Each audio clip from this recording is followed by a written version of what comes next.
That's what burnout does. It doesn't always scream. Sometimes it slowly erases your will to show up. When you're stressed, you need to work out, eat healthy, get out in nature. And I did. I was at that time the best shape of my life. But underneath it all, I was just running on fumes. I was a product of the diet culture. Even from a young age, I never had a great relationship of what it meant to be a healthy individual. I was filling up my body with every supplement, electrolyte, creatine, protein powder, everything you can think of. But you cannot out-train a dysregulated nervous system. You can't green juice your way out of survival mode.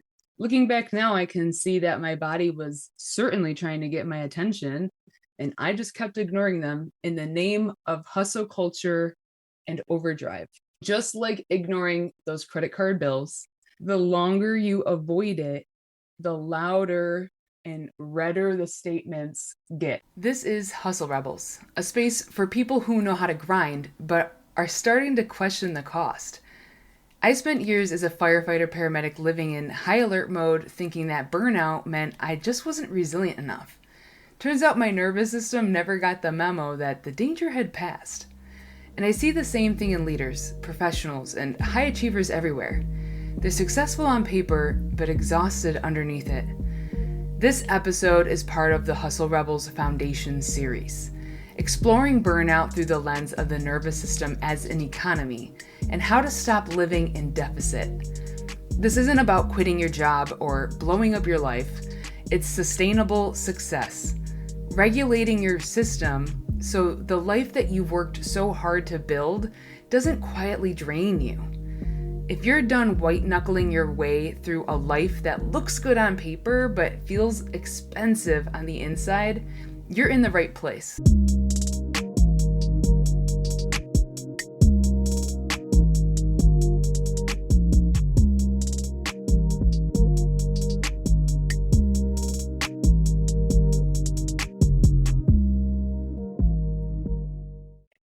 All right. Thank you for joining us again. Today, we're going to talk about the hidden fees, the subscriptions that you might have forgotten to cancel. Have you ever noticed that it's not always the big stuff that breaks you? It's the little stuff that piles up until your body finally sends that bill. That's what I mean by the hidden fees. It's the quiet costs, the ones that come out of your energy account without you realizing it. The habits, the coping mechanisms, and the environments that keep auto-charging your nervous system month after month while you're swearing that you're doing everything right. I used to think burnout happened to people that couldn't handle stress. I prided myself on being able to handle a lot of stress. But now, hindsight's 2020, it happens when you handle too much stress for too long without allowing your body and nervous system to cash that check for rest. And the way that it showed up for me, those hidden fees showed up very slowly and it compounded on top of each other. For example, I was drinking a lot more than I wanted to admit. Not blackout drunk. I wasn't falling apart, but I just wanted to numb a lot of things out. The kind of mentality that I earned this vodka soda and then it turned into 3. This nip or shot, wherever you might be coming from, isn't going to be a big deal kind of night, which left me feeling a lot worse the next morning. I was snapping over everything. The smallest things were setting me off. Traffic, noise, a text notification, everything just felt way too much. I wasn't sleeping very well. My brain just couldn't shut off even when I did have the ability to rest. I would just lie there scrolling, wide awake at 2 a.m., exhausted, yet still wired. And at that point, I started just pulling away from everything. Conversations were just incredibly draining. Hanging out with people felt like work. Even with the band, which is something that I loved, started to feel more like an obligation. There were even moments where things started to get dark. in a passive, quiet way where I just wished I could stop existing for a while, fantasizing about disappearing, not out of despair, but out of exhaustion, jokingly saying I would swap places with a psych patient being held for 72 hours just for some silence. That's what burnout does. It doesn't always scream. Sometimes it slowly erases your will to show up. And the wild part is that I was doing what I thought was right. They say when you're stressed, you need to work out, eat healthy, get out in nature. And I did. I was at that time the best shape of my life. I was deadlifting 245 pounds. I was hiking almost every single day that I was off shift with my dog. I was eating what I thought was very clean, nutrient dense food, high protein, getting vegetables in, cutting out carbs. But underneath it all, I was just running on fumes. I was a product of the diet culture. Even from the young age of 10, I remember going to weight loss support groups with my mom called Take Off Pounds Sensibly. Oh, Jesus, it was just craziness. As an adult, I'm running on caffeine and constant output.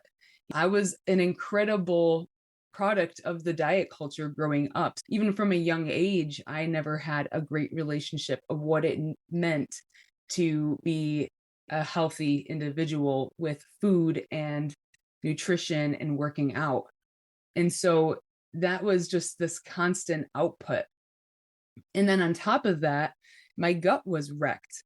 My sleep was wrecked. My hormones completely wrecked. But I thought I was checking every wellness box and yet still falling apart. In my blood work, all of it showed completely fine. I was filling up my body with every supplement, electrolyte, creatine, protein powder, everything you can think of. But you cannot out-train a dysregulated nervous system. You can't green juice your way out of survival mode. You surely cannot gratitude journal your way out of chronic depletion. Looking back now, I can see that my body was certainly trying to get my attention. I was withdrawing too much from the bank, and these were the hidden fees that I was not paying attention to. The statements were coming in, piling up quietly, and I just kept ignoring them in the name of hustle culture and overdrive. Just like ignoring those credit card bills, the longer you avoid it, the louder and redder the statements get. When I needed to clear space on my iPhone, I started deleting random apps that I never use, a few megabytes here, a few there. Suddenly, I just freed up 6 gigabytes of space. It's really how these hidden fees work. Each little thing, overthinking, the lack of sleep, a skipped meal, the I'm fine when you're not, saying, no worries, I can do it when you can't. These things seem small on their own, but they all add up until your system just starts lagging, crashing, glitching out. By the time you finally notice, your system is just totally out of storage. Don't let that be your nervous system economy. If this resonates with you, I would love if you hit that subscribe button so that you don't miss out on more tips on how to stay sane and regulated in this crazy ass hustle culture. Speaking of subscriptions that you forgot to cancel, these are the energy auto payments that you've been sending out for months, sometimes years, without even realizing how much they are costing you. For me, it was the constant need to prove that I was fine and capable. This need to people please and prove my worth. That unspoken, I can handle it subscription that renews every time you say yes when you really mean no. Maybe it's a relationship running on expired terms or a job that drains you. Perhaps it's even a coping mechanism that started as a lifeline and now has turned into a leash. The nervous system loves familiarity. Even when something is unhealthy, if it's predictable, we will stay. That's why people stay in jobs that wreck them, relationships that drain them, or routines that leave them empty because the body thinks predictability is equal to safety. So you keep auto renewing things that you should have canceled a long ass time ago. You had these stress memberships, drama subscriptions, guilt packages. Every time you replay an old story about not being good enough, it's just another renewal. Every time you say, I don't have time for rest, that's another renewal. Every time you check your email during dinner, that's another renewal. And what's wild is that the body doesn't even need to be in physical danger to be burned out. Just the anticipation of stress alone costs the same amount of energy as the stress itself. Your nervous system doesn't even know the difference between this is happening and I'm imagining that this is happening. It still pays out. That's the wild thing. So the subscriptions just keep running in the background, draining your energy like too many apps that are just running all at once. Canceling them means getting honest about what actually serves you, not what looks good on paper, not what people expect from you, but what genuinely makes your system feel safe. That's your new definition of success. Nervous system safety.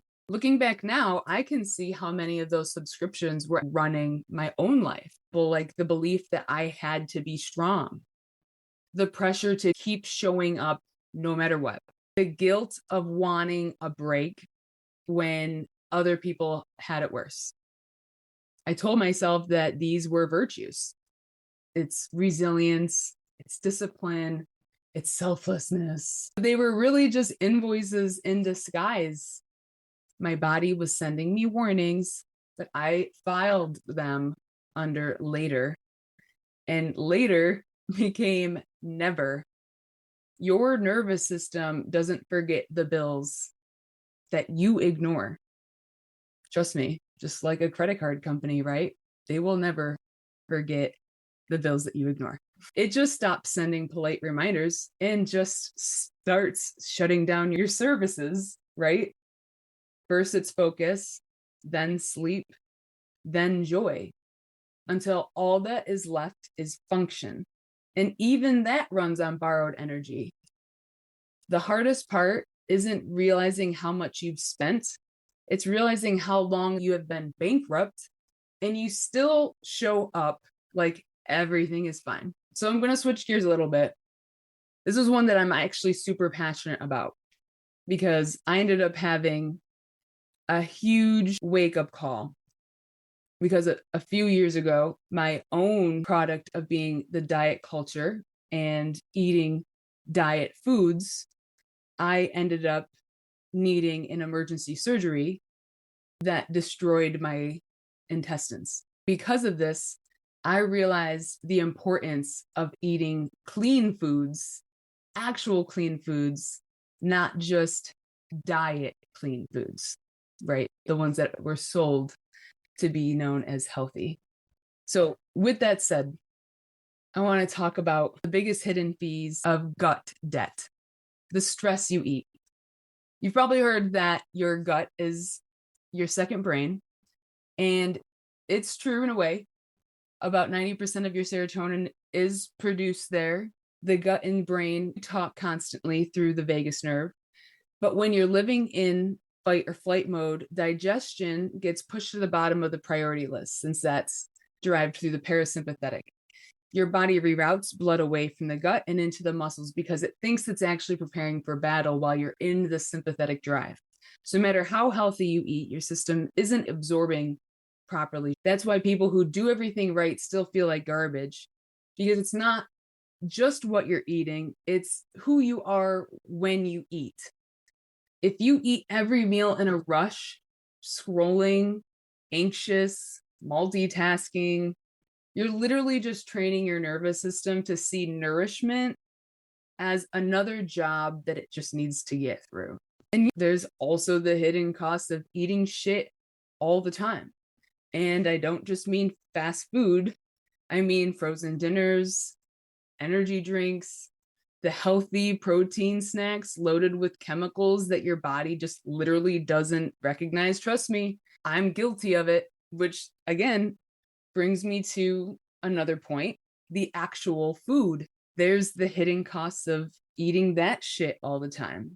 And like I said, I don't just mean the drive-throughs and the hangover pizza, the health food that's been sold to us that's actually been stripped and processed and sprayed and stabilized until your body literally doesn't even recognize it as food anymore.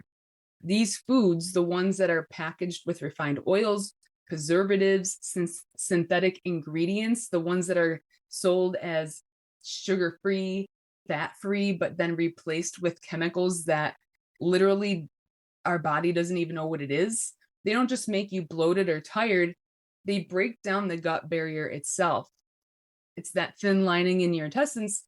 It's supposed to act like a security guard, letting in nutrients and keeping toxins out.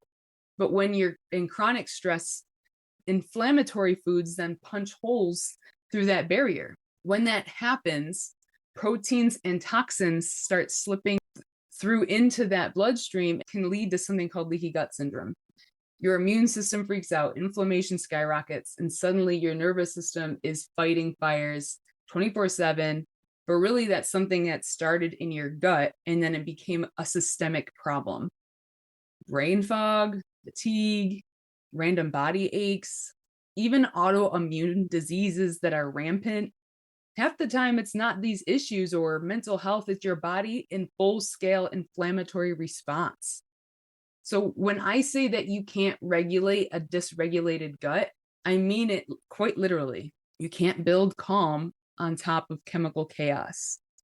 You can't ask your brain to feel safe when your gut is screaming danger at the molecular level. My version of healthy used to be control and falling into this diet culture, perfect macros, prepped meals, caffeine is breakfast.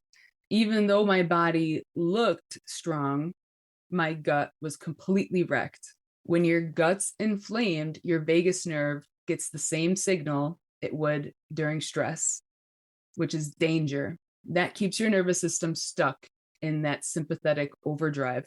You can't regulate when your gut's screaming that you're under attack. Remember, it can't tell the difference. Your body's not asking for kale, it's asking for calm. The cost of constantly eating in a stressed out state with highly processed shit foods covered in preservatives and chemicals is massive. Inflammation, brain fog, anxiety, poor sleep. These are all symptoms of a body that doesn't feel safe digesting life, digesting foods. Gut health isn't just a diet trend. It's literally a nervous system strategy. And then you have the emotional bank heist, the environments, relationships, the systems that rob your nervous system of calm without you even realizing it.